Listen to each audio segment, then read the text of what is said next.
नमोस्तु नमोस्तु नमोस्तु। बोले परम पूज्य मुनि श्री प्रमाण सागर जी महाराज की, मुनिवर श्री संदान सागर जी महाराज की। काय संकट समाधान का सत्र इस पावन धरा पर अपन प्रारंभ करें।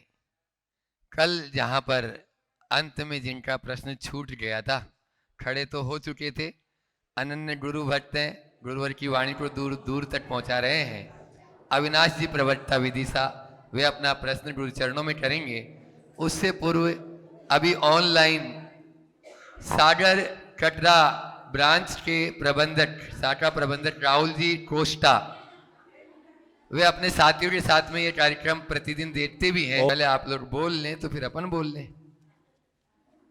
राहुल जी कोस्टा, शाखा प्रबंधक ब्रांच कटरा सागर, अपने साथियों के साथ में प्रतिदिन यह कार्यक्रम देखते हैं।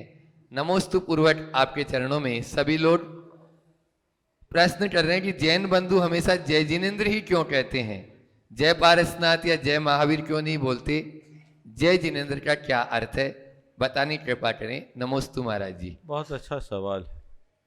जय जिनेन्द्र आप लोग बोलते हो, लेकिन बहुत कम लोग जानते होंगे कि जय जिनेन्द्र क्या बोलते हैं। जय जिनेन्द्र बोलने का सबसे पहला जो दृष्टिकोण है कि हम जिनेन्द्र भगवान की जय बोलकर हम एक दूसरे को अभिवादन भी करते हैं और जिनेन्द्र भगवान के अनुगामी बनने की प्रेरणा भी देते हैं। जिनेन्द्र शब्द क्यों रखा, पारसनाथ, महावीर या ऋषभदेव क्यों नहीं रखा? अगर हम कोई और भगवान का नाम लेते तो केवल एक व्यक्ति होते। जैन धर्म में व्यक्ति की जगह गुणों को महत्ता दी गई। इसलिए हम किसी एक तीर्थंकर की उपासना नहीं करते हैं, हम जिन की उपासना करते हैं। जिन वह है जिसने अपने समस्त विकारों को जीत लिया है। जो विकारों को जीत लिया वह जिन, और जिन कहने में सर्व परमात्मा आ जाते हैं। इसलिए हम जय जिनेन्द्र कहते हैं। जिनको भी हम परमात्मा के रूप में पूछते हैं, जो वीतरागी हैं वे सब उसमें समाहित हो जाते हैं। इतनी व्यापकता आपको केवल जैन धर्म में ही मिलेगी, समझ गए? इसीलिए जैन धर्म के मूल मंत्र में नमो अर्हंतानम कहा, महावीराय नमो नहीं कहा, ऋषभदेवाय नमो नहीं कहा। अरहंत कहते ही सभी अरहंत आ जाएंगे, सिद्ध कहते ही सभी सिद्ध आ जाएंगे, ऐसे जिनेन्द्र कहते ही सभी जिन आ जाते हैं। तो हम सब जिन को नमस्कार करते हैं और उनके गुणों का स्मरण करते हुए एक दूसरे को बोलते हैं जय जिनेन्द्र। चलिए, प्रवक्ता अविनाश जी जैन विदिशा, वे अपना प्रश्न गुरु चरणों में करें। नमोस्तु गुरुदेव, नमोस्तु नमोस्तु नमोस्तु सभी क्षुल्लक जी को इच्छा में। गुरुदेव, प्रश्न भावना योग से है। 23 मिनट का प्रातः भावना योग मैंने प्रारंभ किया, बहुत अच्छा लगा, परंतु महाराज जी ऊर्जा प्रवाह और मैं जो स्नान की बात आई है, ऊर्जा प्रवाह स्नान की बहुत कोशिश की परंतु नहीं होता है, कैसे करें? थोड़ी देर एक अभ्यास करो, थोड़े दिनों तक एकाग्रता बढ़ाओ, स्नान हो जाएगा, लाभ मिलेगा। सो एक प्रश्न हो रहा है, प्रातः प्रवचन में साक्षी भाव की बात आई थी, साक्षी भाव जगाने की बात, तो उस साक्षी भाव का थोड़ा। साक्षी भाव का मतलब क्या है? घटनाओं को घटने दो, उससे प्रभावित ना हो, सहज बने रहो, उसमें किसी भी प्रकार का इष्टानिष्ट संकल्प विकल्प नहीं करना, यही साक्षी हो। नमोस्तु गुरुदेव। छत्रपति संभाजी नगर महिला मंडल, छत्रपति संभाजी नगर से आए गुरुदेव। आपका चतुरों से अगले साल हमारे यहाँ हो, यही भावना भाते हुए मैं मोहिनी अजीत पाटनी और बोल रही हूँ कि गुरुदेव नित्य दर्शन के लिए स्फटिक की प्रतिमा विदेश में ले जा सकते हैं क्या, और उसकी सावधानियाँ क्या बरतनी चाहिए, उस लेके जाने के लिए क्या सावधानी? चल जिन बिंब को देश विदेश में ले जा सकते हैं, लेकिन उनकी पूर्ण शुद्धि होनी चाहिए, कैसे ले? विनय होना चाहिए, आप अपने साथ लेकर जाएं। गुरुदेव के पास 1993 में कोलकाता से एक सज्जन आए थे, सुमेर जी चूड़ीवाल। उन्होंने गुरुदेव के सामने एक समस्या रखते हुए कहा कि गुरुदेव, मुझे 15 दिन के लिए अमेरिका जाना है, जरूरी काम है, और मेरे रोज अभिषेक का नियम है, मैं क्या करूं? जाना जरूरी, नहीं जाऊंगा तो करोड़ों का नुकसान हो जाएगा। गुरुजी ने कहा, सेठ साहूकार देश विदेश तो पहले भी जाते थे, जाओ, जाना है तो आप जा सकते हो। महाराज नियम कैसे? बोले अपने साथ भगवान ले जाओ। भगवान ले जा सकते? बोले हाँ, चल बिंब ले जा सकते हो। कैसे ले जाना? बोले एक छोटे से बक्से में अलग से भगवान को रखना, उनको अपने साथ रखना, उच्चासन में रखना, और एकदम शुद्ध वस्त्रों में भगवान के दर्शन बंदन कर ले। महाराज वहाँ अभिषेक कैसे करेंगे? बोले आपातकाल की स्थिति है, अभिषेक नहीं हो तो अपने पास सूखा कपड़ा रखना और मलमल के कपड़े से भगवान का प्रक्षाल करके संतोष कर लेना। वो सज्जन गए। अमेरिका जाने के बाद उन्हें आशातीत सफलता मिली।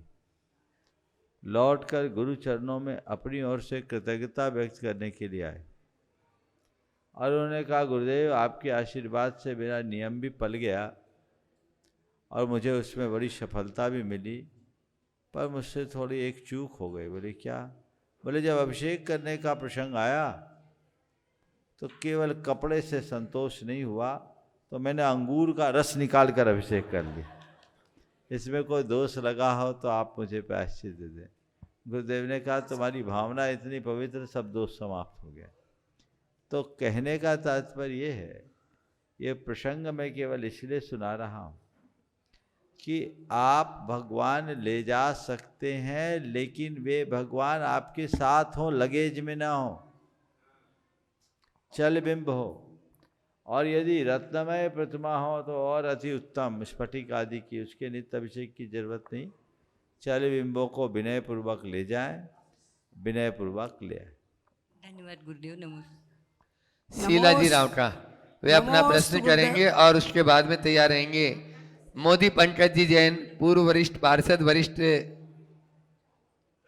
प्रबंधक, अभिनंदनोदय तीर्थ क्षेत्र क्षेत्रपाल, ललितपुर। नमोस्तु गुरुदेव, नमोस्तु गुरुदेव, नमोस्तु गुरुदेव। गुरुदेव मैं औरंगाबाद से शीला राव का बात कर रही, शीला राव का औरंगाबाद से। मेरा प्रश्न है गुरुदेव कि मनुष्य जाति की 14 लाख जाति होती है, मनुष्य जाति की 14 लाख जातियाँ होती है और कुल कोटियाँ होती है, तो कहाँ होती है और कौन कौन सी होती है? नमोस्तु गुरुदेव। 14 लाख जो जातियाँ हैं ना, यानी उनकी उत्पत्ति की स्थान है। क्या है? उत्पत्ति की स्थान। ये जातियाँ नहीं जो हम लोग आज देखते, जन्म के स्थान को जाति कहते हैं। और कुल कोटि 14 लाख करोड़ है, 14 लाख नहीं। वो उसका मतलब है हमारे शरीर में लगने वाले पुद्गल परमाणुओं के प्रकार, मटेरियल जो है उसके प्रकार। तो इनमें भी ये जो है, इनमें ज़्यादातर लब्धि अपर्याप्तक मनुष्यों के, जो लब्धि अपर्याप्तक मनुष्य होते हैं, जो नाम मात्र के मनुष्य होते हैं, उनमें मनुष्यों जैसा कुछ नहीं होता, वो दृश्य भी नहीं होते। एक सांस में जितनी देर हम सांस लेते हैं 18 बार जन्म मरण हो जाता है। वे सम्मूर्छन होते हैं, उनकी संख्या ज़्यादा। नमोस्तु गुरुदेव। मोदी पंकज जी जैन, पूर्व वरिष्ठ पार्षद, वरिष्ठ प्रबंधक, अभिनंदनोदय तीर्थ क्षेत्र, ललितपुर। एक बार जोरदार ताली बजाते हैं उनका स्वागत कर दे। नमोस्तु नमोस्तु। हे महाराज, ललितपुर के समस्त नवयुवकों की तरफ से, समस्त स्वयंसेवी संस्थाओं की तरफ से आपके चरणों में बारंबार नमोस्तु नमोस्तु नमोस्तु। हे गुरुदेव, राहतगढ़ जैन समाज के हम पुण्य की अनुमोदना करते हैं कि इतने सालों बाद इनके भाग्य जगे पंच कल्याणक कराने के, वो भी आचार्य भगवंत विद्यासागर जी महाराज के परम प्रभावक शिष्य मुनि प्रमाण सागर जी महाराज के शासन सानिध्य में। हे गुरुदेव, आपका बुंदेलखंड से काफ़ी गहरा नाता है, चूँकि मुनि प्रमाण सागर जी का जन्म ही बुंदेलखंड में हुआ है। बालक नवीन कुमार जी का जन्म भले ही झारखंड में हुआ हो, लेकिन आप बुंदेलखंड की हर भली भांति बात से परिचित हैं। मैं राहतगढ़ जैन समाज के पुण्य की पुनः एक बार अनुमोदना करता हूं कि आप लोग इन निर्ग्रंथ साधु को भोपाल से यहाँ तक पंचकल्याणक हेतु अपने पुण्य का भाग्य खोलने ले आए। हे गुरुदेव, अब अपने प्रश्न पे आता हूँ। आपके पावन चरण सानिध्य में कई बार आचार्य भगवान के चरणों में रहने का सानिध्य मिला। कुंडलपुर में, रामटेक में, कटनी में। महाराज जी, आपकी आचार्य भगवान से घंटों बंद कमरे में ऐसी क्या क्या चर्चाएं होती थीं जिससे आप आज गुणायतन जैसे प्रकल्प को, गुरुकुलम जैसे भोपाल में प्रकल्प को शंका समाधान के माध्यम से पूरे विश्व के इन जैन धर्म के अनुयायियों को एक नई दिशा दे रहे हैं। हे गुरुदेव, कम से कम राहतगढ़ एक बहुत छोटी सी जैन समाज है, इन लोगों के मन और पुण्य जो जागा है उस वास्ते ही आप बताने की कृपा करें तो बड़ी कृपा होगी गुरुदेव। नमोस्तु गुरुदेव, नमोस्तु। देखो, आपने जो सवाल पूछा है वो रहस्य को उद्घाटित करने का पूछा। मैं उत्तर दे नहीं सकता और नहीं दूं तो आपका मन मानेगा नहीं, आपको निराशा लगेगी। लेकिन मैं इतना कह सकता हूं कि जो भी मेरी गुरुदेव से वार्ताएं होती थी उसमें मैं कुछ नहीं करता था, अपने आप को रिचार्ज करता था। समझ गया? मुझ पर गुरुदेव की अनन्य कृपा रही और जब भी सानिध्य मिला, जब तक संग में रहे तब तक संग में, और संग से बाहर रहने के काल में जब कभी भी गुरुदेव से मिलना हुआ, अनेक विषयों पर गुरुदेव से चर्चाएं हुई। हमें अपने साधना के क्रम में और धर्म प्रभावना के मार्ग में जब कभी जिस तरह की कठिनाइयाँ आई, मैंने उनका समाधान पूछा। स्वाध्याय में यदि कोई शंकाएं आई, मैंने उसके लिए भी मार्गदर्शन दिया। अपने खुद के जीवन के अनुभव से जुड़े अनेक बातें हैं जिसके लिए उनसे मैंने हमेशा मार्गदर्शन दिया। जो मुझे समझ में आया, मैंने अपनी बात भी उनके चरणों में रखी। गुरुदेव की एक विशेषता थी कि वो कोई भी बात बोलूं तो सुनते थे बहुत गंभीरता से, पर वो वही करते जो उनको करना था। ये बात, और आज मैं आप सबसे ये कहूँगा कि हम वही कर रहे हैं जो हमने गुरुदेव से मार्गदर्शन लिया है। उनने हमें इतना दिया है कि भवांत तक के लिए पर्याप्त है। इस भाव की बात तो बहुत दूर की है। तो वो हमें मार्गदर्शन मिला है और हम कर रहे हैं। निश्चित इस बात का अफसोस है कि कुछ काम जो उनके सामने हो जाने थे अब हो रहे हैं, लेकिन इस बात का संतोष है कि भले ही विलम्ब से सही काम तो हो रहे हैं, जो होगा निश्चित अच्छा हो। नमोस्तु महाराज, नमोस्तु, नमोस्तु महाराज। श्री प्रमाण सारे सेवा संघ ललितपुर के उत्साही कार्यकर्ता नयन जी के पूज्य गुरुदेव के चरणों में बारंबार नमोस्तु नमोस्तु नमोस्तु। गुरुदेव, आचार्य भगवान विद्यासागर जी महाराज को जितना आप अच्छे से जानते हो इतना शायद ही है कि और कोई जानता होगा। गुरुदेव, जब आचार्य भगवान ने बुंदेलखंड की धरा पे अपना बहुत ही अमूल्य समय व्यतीत किया हुआ है। महाराज जी, हम लोग सुनते हैं कि जब आचार्य भगवान रात को विश्राम कर रहे हों या उनकी स्वास्थ्य खराब हो, आप विश्राम कर रहे हो, रात्रि में अपना कर रहे हो, तो गेट के बाहर घुंघरू की, नृत्य की या किसी से बंद कमरे में चर्चा हो रही हो। तो महाराज जी, ये बंद कमरे का रहस्य क्या है?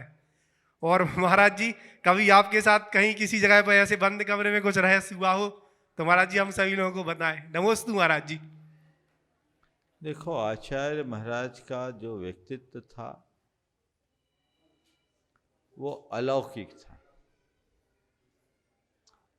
वे एक साधक नहीं, हमारे लिए एक बहुत बड़ी विभूति थे।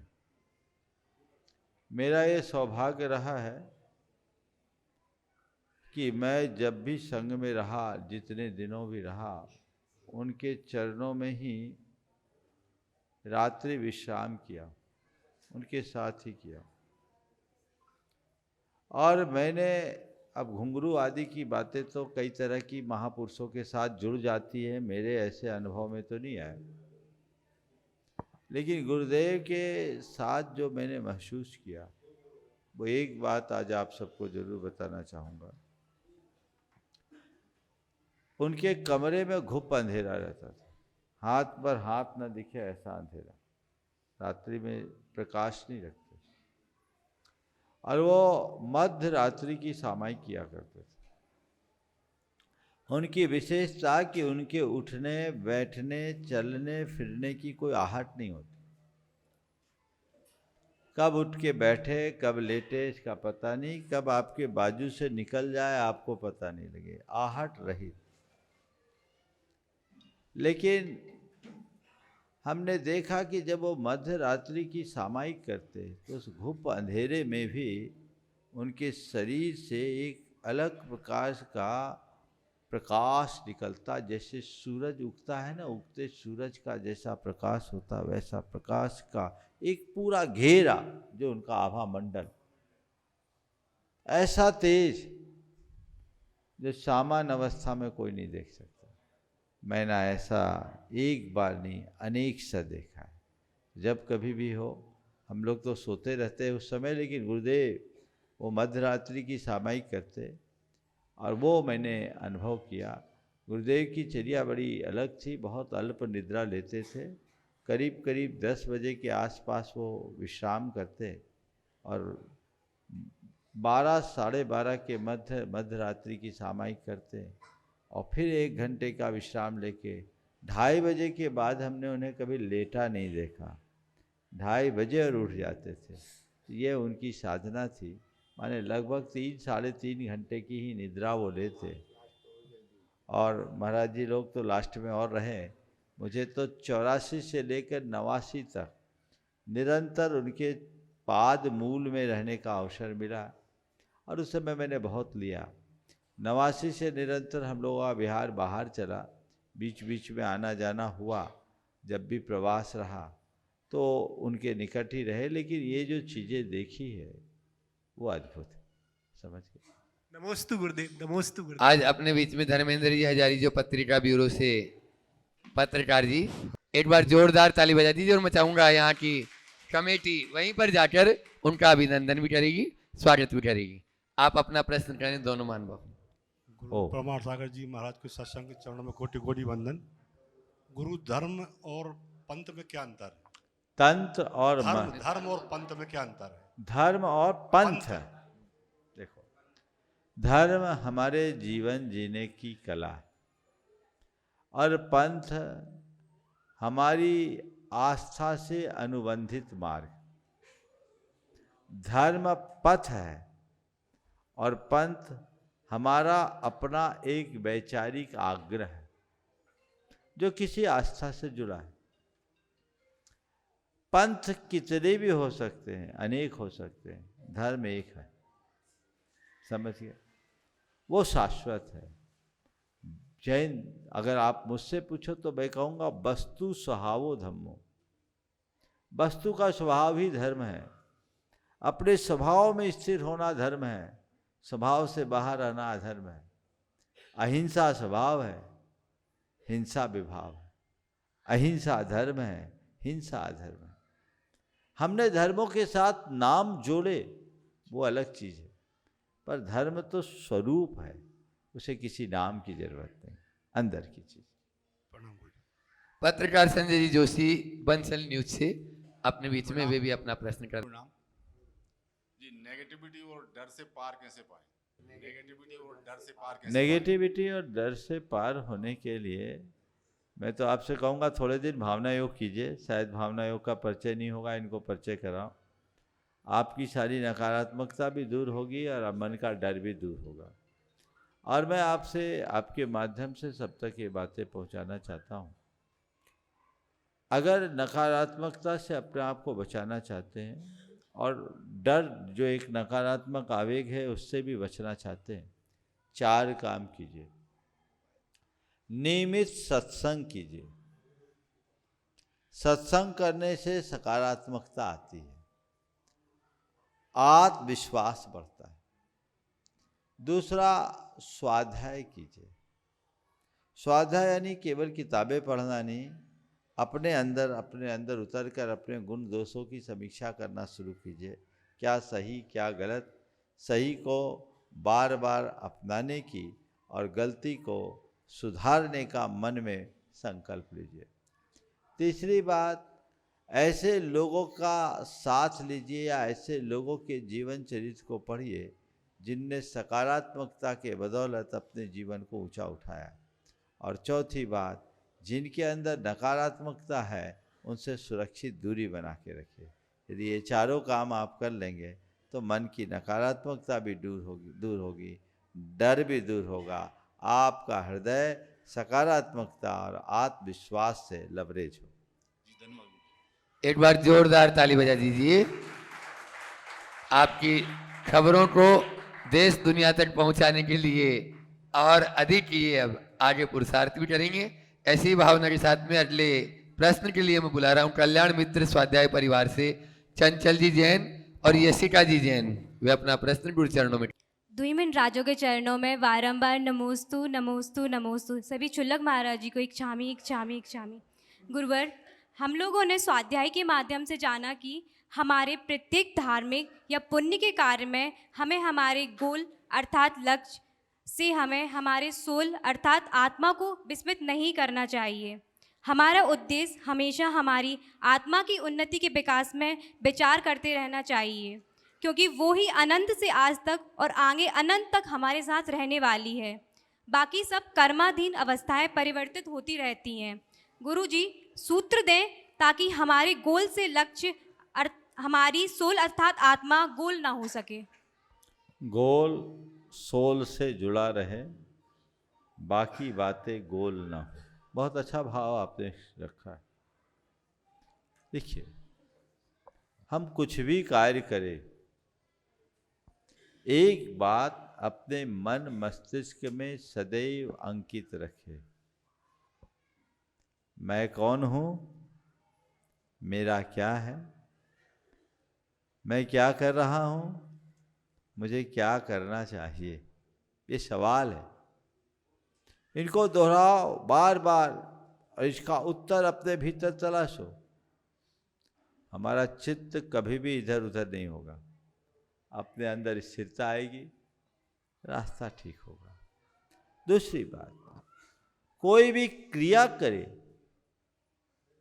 उसके प्रयोजन को सामने रखो। अभी पंचकल्याणक हो रहा है, ये आयोजन है। आप सबको एक ही बात ध्यान रखना है, इसका प्रयोजन क्या है। भगवान की प्रतिष्ठा की मेरी प्रतिष्ठा। कई बार ये देखने में आता है कि भगवान की प्रतिष्ठा गौण हो जाती है, आयोजकों की प्रतिष्ठा प्रमुख हो जाती है। और फिर पंच कल्याणक में पंच कल्याणक एक तरफ रहता, प्रपंच ज्यादा बढ़ जाता है। बच्चों, प्रयोजन क्या, ऊपरी ताम झाम या अंतस्करण की शुद्धि। अगर उस प्रयोजन को हम सामने रखें तो हमारी भाव विशुद्धि का स्वरूप ही कुछ और होगा।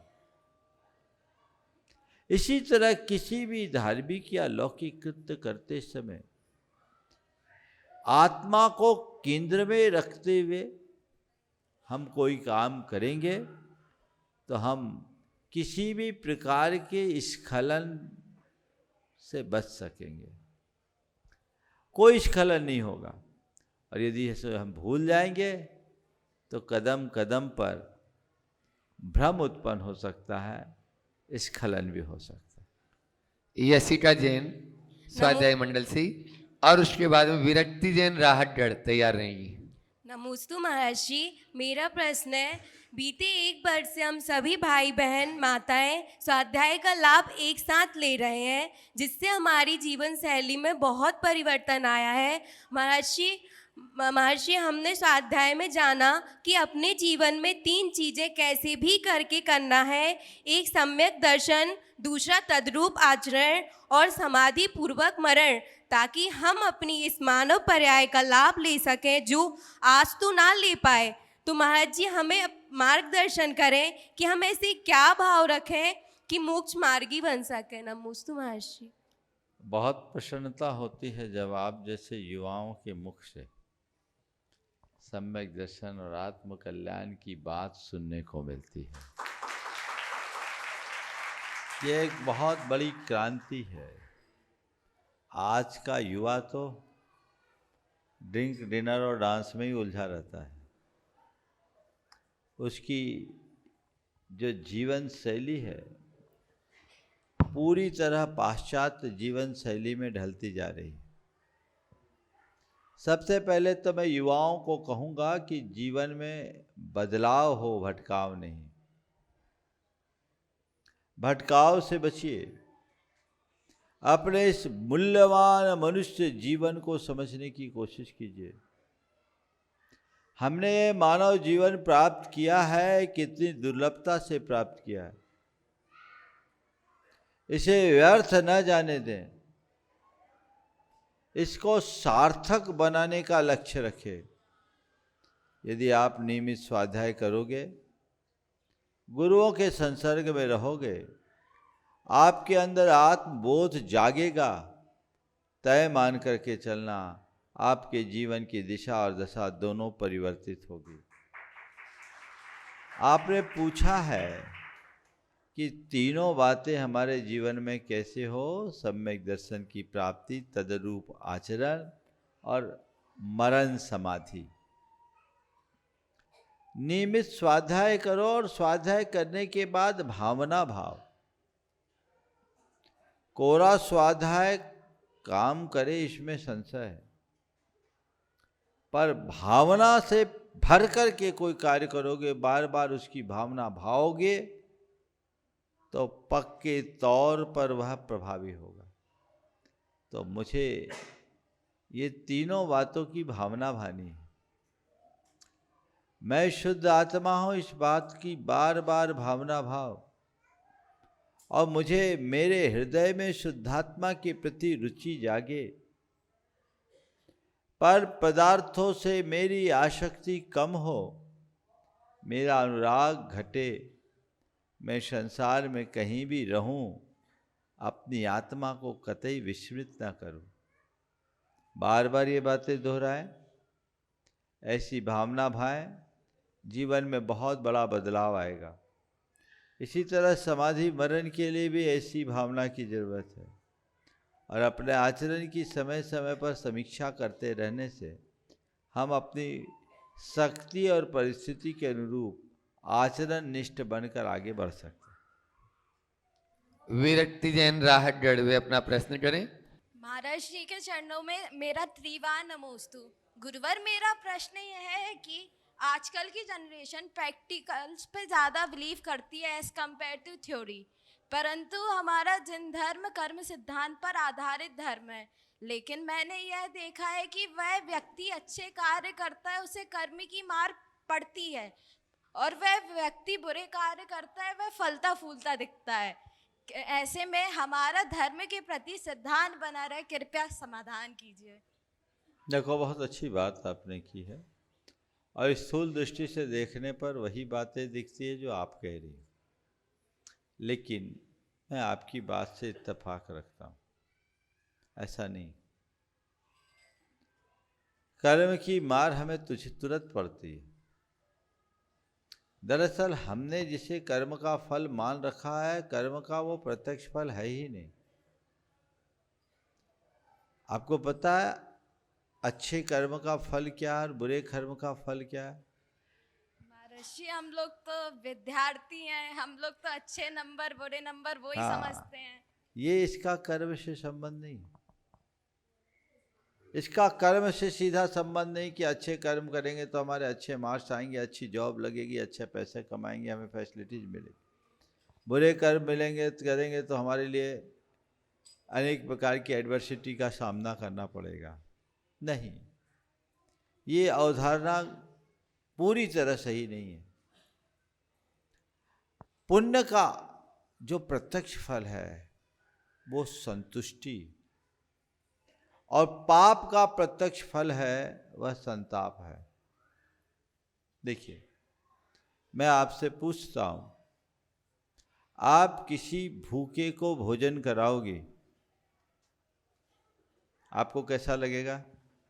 अच्छा लगेगा। कितनी देर बाद? महाराज जी, अगर वो भूखे को भोजन दे रहे हैं, वो खाएगा, जब अच्छा लगेगा फिर भूल जाएंगे। अरे आपको कब लगेगा अच्छा? आपने एक भूखे को भोजन कराया, 2 मिनट 3 मिनट। अच्छा लगा? हाँ। आपने भगवान की भक्ति की, आनंद आया? हाँ। कितनी देर बाद? तुरंत ना? तुरंत। हाँ। ठीक है। और आपने किसी को पर गुस्सा किया, आपके मन में क्षोभ आएगा? हाँ। कितनी देर बाद? तुरंत आ जाता है कि गलत बोल दिया है। मतलब समझे? आपने किसी को अच्छा किया, ये पुण्य हुआ कि पाप?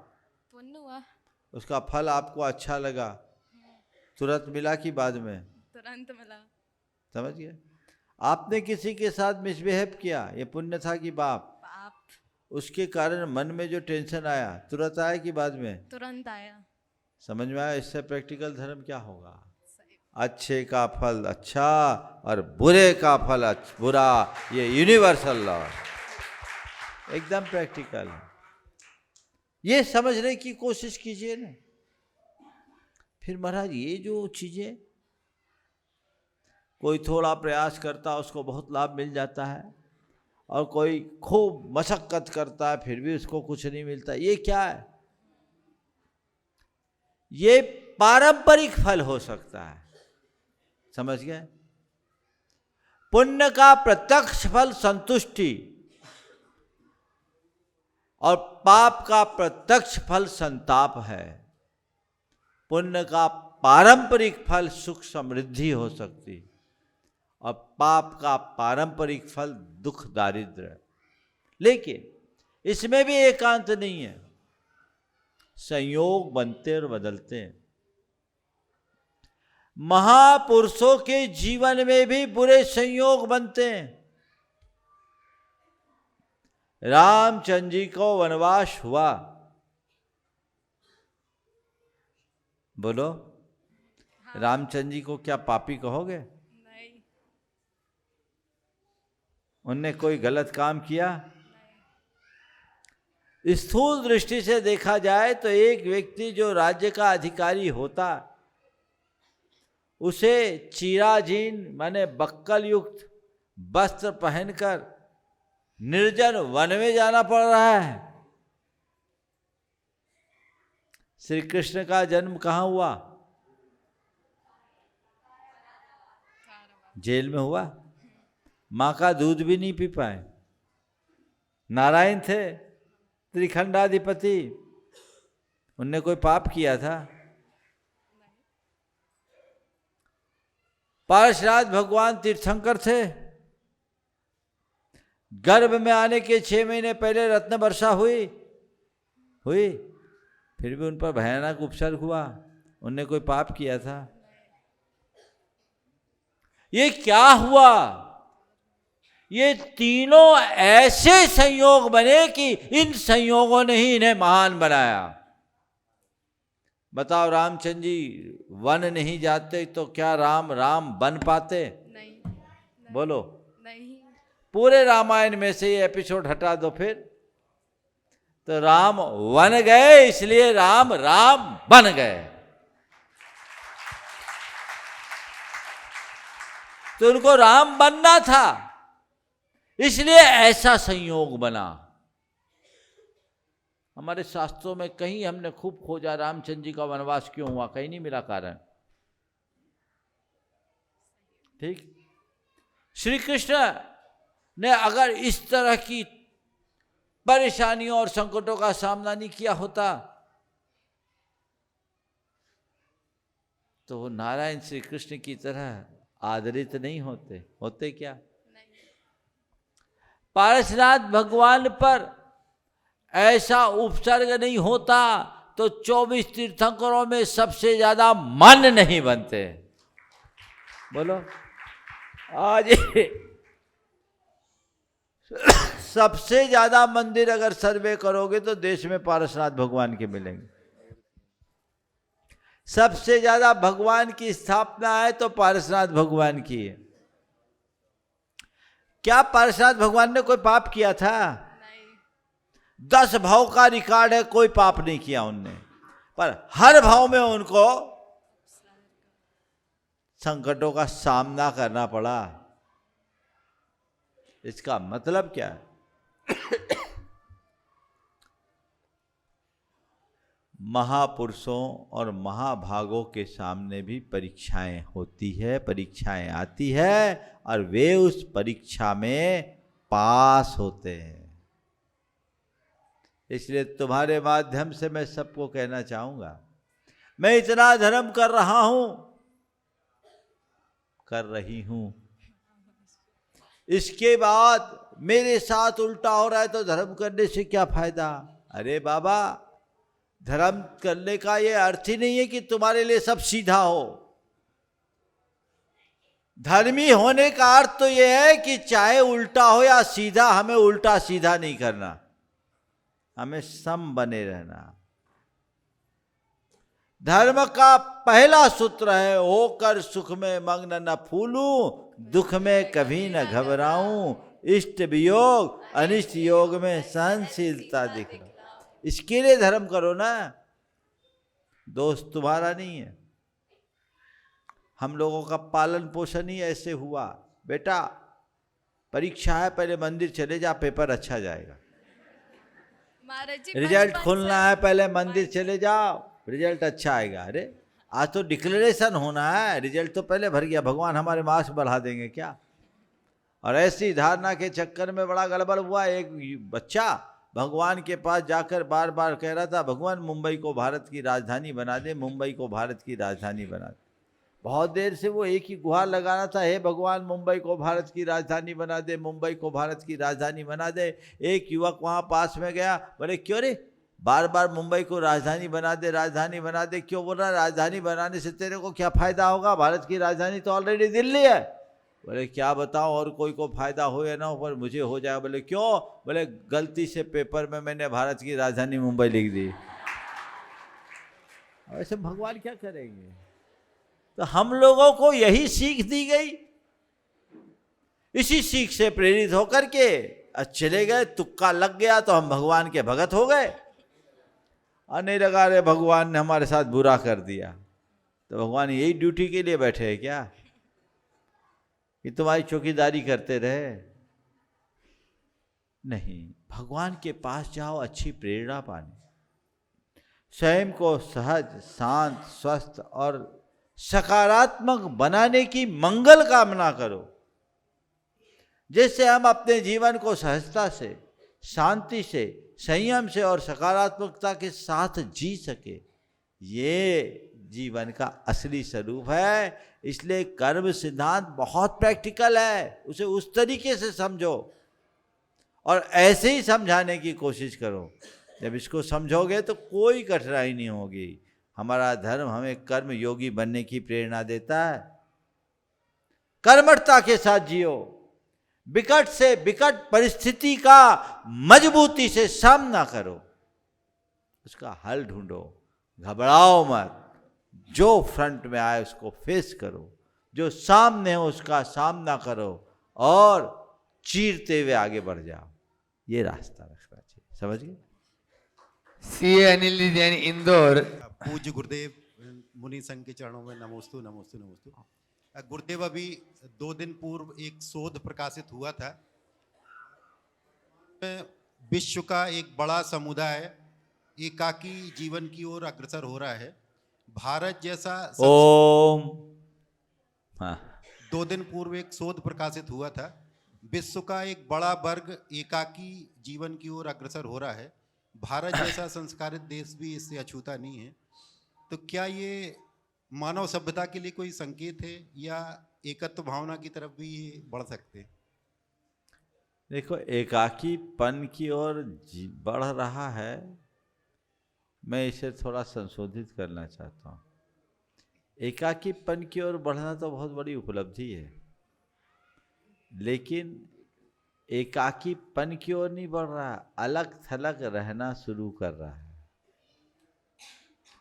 औरों से अपेक्षा मुक्त जीवन जीना अच्छी बात है आध्यात्मिक दृष्टि से, लेकिन अपेक्षाओं को तो पूरी करना, पर औरों से अलग रहना ये अच्छी बात नहीं है। मुझे नहीं मालूम आप किस सोच की बात कर रहे हैं, पर मेरा जितना आपके प्रश्नों से मैं समझ रहा हूँ, मैं यही समझ पा रहा हूँ कि शायद आप ये कहना चाहते हैं कि आगे चलकर हमारी समाज की एक बड़ी पीढ़ी वैवाहिक जीवन जीने से विमुख हो रही है, दाम्पत्य के सूत्र से बंधने में कतरा रहे। ये कई कारणों से, क्योंकि आजकल हर कोई दायित्व मुक्त जीवन जीना चाहता है और स्वच्छंदता से जीना चाहता है। अगर आपको विवाह नहीं करना है तो ब्रह्मचर्य लो ना, हम स्वागत करेंगे, ये एक आध्यात्मिक उत्क्रांति होगी। पर विवाह भी नहीं करना, ब्रह्मचर्य भी नहीं करना, तो पशुओं की तरह जीना है क्या? हमारी संस्कृति में विवाह के बंधन में बंधकर मर्यादित जीवन जीने का रास्ता तो बताया, पर विवाह के बिना पशुओं की तरह स्वैर विहारी और स्वच्छंद आचरणी बनने की कोई सलाह नहीं। ये जो एकाकीपन है, ये पथ भ्रष्ट होने का एक निकृष्ट उदाहरण है। इससे आने वाले दिनों में अनेक प्रकार की विकृतियां बढ़ेगी, समाज में अनेक प्रकार की समस्याएं बढ़ेगी। आने वाली जो पीढ़ियां हैं वो कहाँ जाएगी? संतति का क्या होगा? और संतति के अभाव में संस्कृति कैसे आगे बढ़ेगी? हमारी जो धार्मिक, सांस्कृतिक और सामाजिक व्यवस्था है वो सब चरमरा जाएगी। अब जो ग्लोबल सोच बन गई है, उस सोच के परिणाम स्वरूप ये विकृतियां हैं। प्रेम, परस्परता, बंधुत्व, आत्मीयता जैसे उदात्त जीवन मूल्य आज विलुप्त होते जा रहे। फिर अब परिवार कहाँ बचा? व्यक्ति केंद्रित व्यवस्थाएं सारी बहुत तेजी से बनने जा रही है। इसका कुपरिणाम बहुत भयावह होगा। दुर्भाग्य से इन अवधारणाओं को कानूनी मान्यता मिल गई, और कानूनी मान्यता मिल जाने से हमारी पूरी समाज का बंटाधार हो रहा है और हमारी संस्कृति तार तार हो रही। हमें एक जागरूकता का संदेश लोगों के मध्य फैलाने की जरूरत है, अन्यथा आने वाला समय, आपने बोला आधी आबादी, ऐसा आधी, एक बड़ा वर्ग तो ये अगर इसी तरह बढ़ता रहे तो आप कल्पना करो आने वाले दिनों में समाज कहाँ जाएगा? जहां व्यक्ति रहेंगे, परिवार नहीं। और जब केवल व्यक्ति व्यक्ति बचेंगे तो समाज में क्या होगा? टकराव और तकरार। हमारी संस्कृति तो पूरे संसार को एक परिवार की तरह देखने की बात की, और जब परिवार ही खत्म होगा तो संसार, परिवार नहीं बचेगा, संसार एक बाजार बन जाएगा। और जब संसार बाजार बनेगा तो आप उसकी भयावहता की कल्पना कर सकते हो। ये बहुत खतरनाक होगा। इसलिए हमें ऐसे परंपराओं को हतोत्साहित करना चाहिए और लोगों को सांस्कृतिक चेतना जगाकर सन्मार्ग में लगाने का प्रयास करना चाहिए। नमस्ते। अनन्या जैन, राहतगढ़, और उसके बाद में हाँ, आपकी नजर की गौरव बाल ब्रह्मचारी धीरज जी, राहतगढ़, गुणायतन ट्रस्टी। नमोस्तु महाराज श्री। महाराज श्री, तीर्थंकर भगवान जन्म से 3 ज्ञान के ज्ञानी होते हैं, लेकिन फिर भी वैराग्य के लिए उनको निमित्त की जरूरत क्यों पड़ती है? जैसे आदिनाथ भगवान को नीलांजना की मृत्यु के बाद उनको ऐसा वैराग्य का एहसास हुआ, तो ऐसा क्यों होता है? देखो, ज्ञान होना और ज्ञान का उपयोग करना जरूरी नहीं, ज्ञान तो अभी हमें आपको भी बहुत सारी चीज़ों का है, लेकिन जहाँ जहाँ ज्ञान है वहाँ वहाँ ध्यान जाता है क्या? राग रंग का प्रभाव कुछ ऐसा होता है कि सारा ज्ञान धरा रह जाता है। आदिनाथ भी अपने राज रंग में रम गए, राजकाज में उलझे रहे। इंद्र को चिंता हुई कि 84 लाख वर्ष की आयु पूर्व की आयु लेके आए, 83 लाख पूर्व निकल गए, ऐसे ही बैठे रहेंगे तो उद्धार कैसे होगा? जगाओ इनको। हाँ, लेकिन उनकी महिमा थी। बाकी सब तो नीलांजना का नृत्य देखते रह गए। आदिनाथ भगवान को नीलांजना की मृत्यु में अपने भीतर की निरंजना दिख गई, निकल गए। यही उनके जीवन का वैशिष्ट्य है, हमें उधर ध्यान देना चाहिए। बाल ब्रह्मचारी धीरज भैया जी, प्रतिष्ठाचार्य धीरज भैया जी, धैर्य गुणायतन ट्रस्टी, परिवार के साथ में भी पूज्य श्री के चरणों में बारंबार नमोस्तु करते हुए, पूज्य श्री आपसे एक प्रश्न आज की स्थिति को देखकर कर रहा हूं। लोग अपने में मस्त हैं, पर जब कोई व्यस्त होता है या कोई अच्छा काम करता है तो लोग अपने मस्तपने को छोड़कर उसके व्यस्तपने में झांकने लगते हैं। तो हस्तक्षेप की जो दुनिया में आज परंपरा बढ़ गई है, इससे कैसे बचा जाए और इससे कैसे लोग अपने आप को अलग करके हुए अपने में व्यस्त हों, उसके लिए मार्गदर्शन देने की कृपा करें। देखो, दूसरों के घर में बुहारी लगाने के सभी अभ्यस्त हो गए हैं, अपने घर में झांकने की आदत खत्म हो गई। काश लोग दूसरों के घरों में बुहारी लगाने की जगह अपने घर में झांकना शुरू कर दे तो जीवन की स्थिति बदल जाए। आपका सवाल बहुत अच्छा है, पर मैं इसे लंबित रखता हूँ। आज समय उसके अनुकूल नहीं है, कल थोड़ा जल्दी बुला लेना। कल जिनका हाथों से ध्वजारोहण होना है, उस परिवार का आप लोग जोरदार अभिनंदन कर दें। और तीनों भाई जो स्वाध्यायों का नेतृत्व कर रहे, संक्षेप में अपना सवाल, और भगवान को विराजमान करने का सौभाग्य भी इन्होंने प्राप्त किया है। हाँ महाराज जी नमोस्तु। महाराज जी 1.5 वर्ष पहले आप जब राहतगढ़ आए थे, तब हमने आपके श्री चरणों में 3 पीढ़ी से संबंधित एक प्रश्न रखा था। वही प्रश्न को आज हमारा बालक आपके श्री चरणों में रखने की अनुमति चाहता है। बोलो जल्दी से। महाराज जी के श्री चरणों में बारंबार नमोस्तु। चुल्लक जी को एक छामी, जिनको अपना माना उनसे ही दुख पाया, फिर भी क्यों राग किया यह समझ नहीं आया। बंद हूँ बंद मूलम, आचार्य भगवंतों ने बंद का मूल कारण बंधु का है। फिर भी स्वाध्याय ये बात जिस अनुवाद में अपने राग परिणामों में कमी आनी चाहिए, उस अनुवाद में नहीं है। कृपया मार्गदर्शन करें साथी। 25-27 साल पहले मुनिवराज अगर राहतगढ़ में आए थे, उस समय जिस समय आप आए थे उस समय जीवस्था आज हमारी है, उसकी संतुष्ट हमारे पिताजी की थी, और जो हमारे पिताजी की थी वो हमारे दादाजी की थी। हम तीन में ये अंतर है, लेकिन भगवान कहना आपसे ये है कि आप जैसे थे यंग आज भी वैसे ही हैं। तो इस सेहत का राज क्या है? क्या विश्व की सबसे सुंदर चिन्ह मुद्रा, यथाजात मुद्रा, निर्दोष चर्या का पालनी इस खूबसूरती का राज है कि भयशंकर का समाधान। बहुत बहुत बहुत अच्छा, सुंदर, इतना खूबसूरत सवाल तुमने किया है। तुम्हारा नंबर लेट आया, कल ये सवाल करना। आज तो सत्र पूरा हो गया है, समय पूर्ण हो गया, यहीं पर विराम। ओवर समाप्त हो गए। आखिरी बॉल में इसको नंबर मिला था, वो भी दूसरे की बॉल को रोक कर। कल ये दोनों सवाल कल रखना, कल उत्तर होगा। महाराज जी एक छोटी सी शंका कल के सुबह के उसमें, हाँ कल सुबह प्रभात की वेला में हाँ ध्वजारोहण का प्रथम मंगलाचरण जिसका सौभाग्य हमारे परिवार को प्राप्त हुआ है, तो ये सम्यक दर्शन का 8वां अंग प्रभावनांग के माध्यम से जिन शासन की महती प्रभावना करने का सौभाग्य एवं प्रथम मूर्ति पुण्यार्जक का सौभाग्य हमारे परिवार को प्राप्त हुआ है।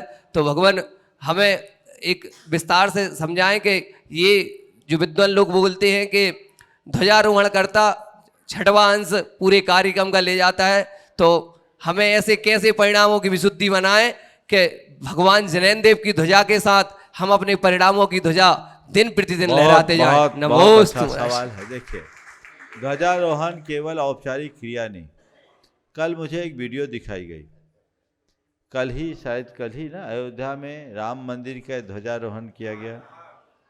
मैं प्रधानमंत्री जी के हाथों का कंपन देखा है, आप लोगों ने भी देखा होगा। हाँ, मैं प्रधानमंत्री जी की बात कर रहा हूँ, हाथ कँप रहे थे। ये है ध्वजारोहण का हर्ष, आंखों से आंसू। जिन शासन का पता देने वाली पताका है ध्वजा, कहते कहीं ध्वज लहराता है तो उस ध्वज के लहराने से जो वायु है, उस ध्वज से आहत वायु का संचार जितने क्षेत्र में होता है उतने क्षेत्र में धर्म की प्रभावना होती है। तो कोई भी धार्मिक आयोजन की शुरुआत ध्वजारोहण से होती है। ध्वजारोहण करने का मतलब ही उस आयोजन का औपचारिक शुभारंभ करना, और औपचारिक शुभारंभ करने वाला ही ध्वजारोहण करता होता है। तो तुमने न जाने कितने प्रतिष्ठानों का उद्घाटन किया होगा, पर ये जो भगवान के पंचकल्याणक के ध्वजारोहण का सौभाग्य भाग्य से तुम्हें मिल गया। हमारी योजना तो किसी और की थी, तुम्हारा पुण्य जाग गया। लेकिन मैं आप लोगों से कहता हूं, ऐसे मौके कभी मिले तो चूकना मत। पंचकल्याणक के प्रतिष्ठा में इनका सीधा रोल नहीं है। ध्वजारोहण कर्ता का ये पंचकल्याणक के पात्र नहीं है, मंडप उद्घाटन करता पंचकल्याणक के पात्र नहीं है, लेकिन पंचकल्याणकों के पात्रों की पात्रता के आधार ये है। जब तक ध्वजारोहण नहीं होगा वहाँ कोई अंदर प्रवेश भी नहीं, कोई क्रिया नहीं। कल मैं चाह रहा था कि दोपहर में ध्वजारोहण कराऊं, थोड़े अच्छे से धूमधाम से जुलूस शोभा यात्रा सब हो जाए। इनने कहा महाराज 7 दिन का आयोजन 6 दिन में कर रहे हैं, कल याग मंडल भी करना है, अब कैसे करें। नहीं तो मेरी इच्छा थी कि सामायिक के बाद 1 बजे से भव्य शोभा यात्रा निकाले और पूरे राहतगढ़ में वो चले, और फिर उसके बाद ठाट बाट से ध्वजारोहण करें। तो गुंजाइश नहीं थी, इसलिए सुबह करना पड़ रहा है। तो सुबह के समय कल ध्वजारोहण होगा। आप लोग खूब धूमधाम से उसमें सहभागिता। 8 बजे 8:30 9 बजे शोभा यात्रा तो निकलेगी भव्यता के साथ। जैसे समय 6:30 बजे बुलाएंगे, 6:30 बजे जुलूस नहीं निकालना। तुम लोग ठंड में हैरान मत हो, 7:30 के पहले जुलूस आना तो पड़ेगा। वहाँ नहीं आओगे 6:30 बजे तो कुछ इसलिए वहाँ आपकी नांदी विधान और इंद्र प्रतिष्ठा होगी। नहीं तो हम सुबह आपको सब कुछ यहाँ कर सकते थे, मंडप शुद्धि, और दोपहर में ध्वजारोहण करवा देते। पर बिना ध्वजारोहण के कोई भी मांगलिक कार्य उस मंडप में नहीं हो सकता। ये सौभाग्य तुम्हारे लिए मेरा। बस मन में एक ही भाव रखना, हे भगवान, जिन शासन की इस धर्म ध्वजा को मैं अपनी आखिरी सांस तक फहराता रहा हूँ, भाव जगा, ये मन में आना चाहिए। इसी तरह जो मंडप उद्घाटन का सौभाग्य प्राप्त किए, कौन है? उमेश है, यहाँ नहीं है। हाँ, ये भी महान भाग्य है। मंडप का उद्घाटन यानी शुरुआत, हाँ, ये मौका है। ये चीज़ें हैं, पंचकल्याणक के सभी पात्रों को अवसर है, लेकिन ये चीज़ें अपने आप में बहुत दुर्लभ अवसर है। इनको एक औपचारिक क्रिया के रूप में मत देखना, इसे अपने अहोभाग्य के रूप में देखना, जो आपके लिए लाभप्रद होगा। और मैं अब तो आप लोगों के लिए आज की रात है, अपनी खूब भाव विशुद्धि बढ़ाओ। मेहंदी तो लगा ली, हाँ, अभी हल्दी भी चढ़ने हैं, जो न कराओ सो थोड़ा है। जिनकी मेहंदी लगी नहीं, जिनकी हल्दी लगी नहीं, वो चढ़वा रहे हैं आप लोगों को, है ना। लेकिन ठीक है, ये आपकी प्रभावना, लेकिन इसी में मत उलझ जाना। ये मेहंदी की ब्याह थोड़ी है, भगवान की प्रतिष्ठा है, ठीक है। उत्सव का वातावरण बनाने के लिए आपको ये प्रेरित, ये अवसर मिलता है। लेकिन ये उत्सव बाहरी नहीं, उत्सव का असली अर्थ है उत्स में उत्पन्न हुआ रव। उत्स यानी हृदय में उत्पन्न हुए रव यानी ध्वनि, उसका नाम उत्सव है। भीतर ऐसा रव पैदा करो जो जीवन को महोत्सव बना दे। वो पुरुषार्थ आप सबको करना है। खूब भाव भूमिका बना लो, खूब उत्साह के साथ पंचकलाना करो। दुकान भी बंद है, व्यवस्था भी, चूल्हा भी बंद है, कोई दिक्कत नहीं। अब तो एक ही काम है, तो सब दुकानें बंद है, तो अब एक ही भाव जगाना है, प्रभु परमात्मा की आराधना का। समझ गए? रिश्ते नातेदार भी आने शुरू हो गए और आते ही रहेंगे काम कर। हाँ अच्छा,